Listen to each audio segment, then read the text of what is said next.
طوطا، چوہا اور خرگوش آپس میں گہرے دوست تھے۔ وہ تینوں مل کر رہتے تھے۔ خرگوش سب کے لیے کھانا پکاتا، گھر کو صاف کرتا اور سنبھالتا۔ چوہا گھر کے لیے اناج، راشن پانی، سبزی، ترکاری بازار سے لاتا اور طوطا جنگل سے کچھ لکڑیاں بازار جا کر بیچ آتا۔ اس طرح تینوں خوب محنت اور مشقت کرتے اور خوشی خوشی رہتے۔ ان کی یہ گہری دوستی اور میل ملاپ پڑوس میں رہنے والی لومڑی کو ایک آنک نہ بھاتا تھا۔ مکار لومڑی نے ایک دن موقع پا کر طوطے کا حال چال دریافت کیا۔ ہم لوگ خوب مزے سے اور خوش ہیں۔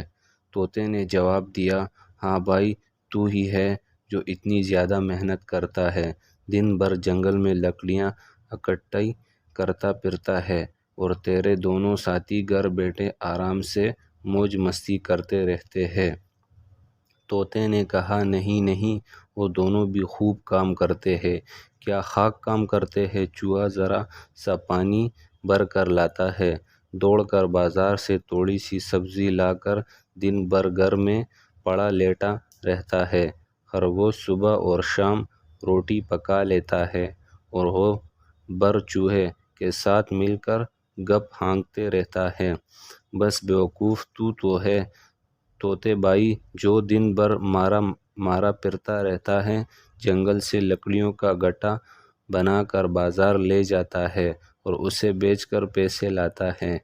تجھے تو پورا دن کام کرنا پڑتا ہے۔ لومڑی نے مکاری سے کام لیتے ہوئے طوطے کو اپنے جھانسے میں لینے کی کوشش کی۔ طوطا بولا، نہیں نہیں، ایسا ہرگز نہیں ہے۔ اچھا ٹھیک ہے۔ اتنا بول کر لومڑی اپنے راستے چلی گئی اور طوطا لکڑی لینے جنگل چلا گیا۔ اس کے دل میں خیال آیا کہ لومڑی صحیح کہہ رہی ہے، کام کاج تو میں ہی زیادہ کرتا ہوں۔ طوطا شام کو گھر لوٹنے کے بعد چوہے اور خرگوش سے کہا کہ روز روز لکڑیاں لاتے لاتے میں بہت زیادہ تک گیا ہوں۔ اسی لیے ہم آپس میں کام بدل لیتے ہیں۔ میں گھر پر رہ کر کھانا بنایا کروں گا۔ چوہے اور خرگوش نے جب یہ انوکھی بات سنی تو بہت حیران رہ گئے۔ پہلے تو ان دونوں نے طوطے کو منانے کی کوشش کی، لیکن جب وہ نہ مانا تو پھر چوہے نے کہا، چلو ٹھیک ہے، میں ہی جنگل سے لکڑیاں لے آیا کروں گا۔ دوسرے دن چوہا لکڑی لانے جنگل چلا گیا۔ شام ہو گئی لیکن چوہا گھر واپس نہیں آیا۔ خرگوش کو بہت فکر ہوئی۔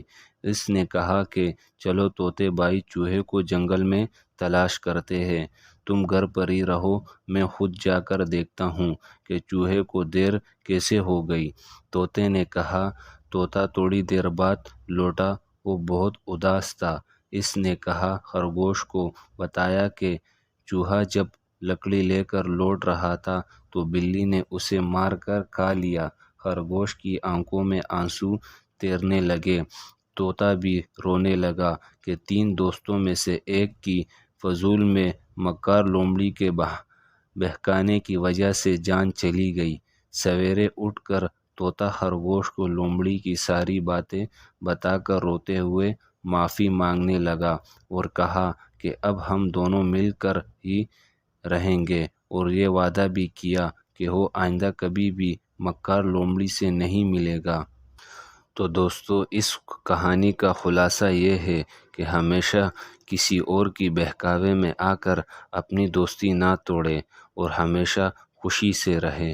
شکریہ۔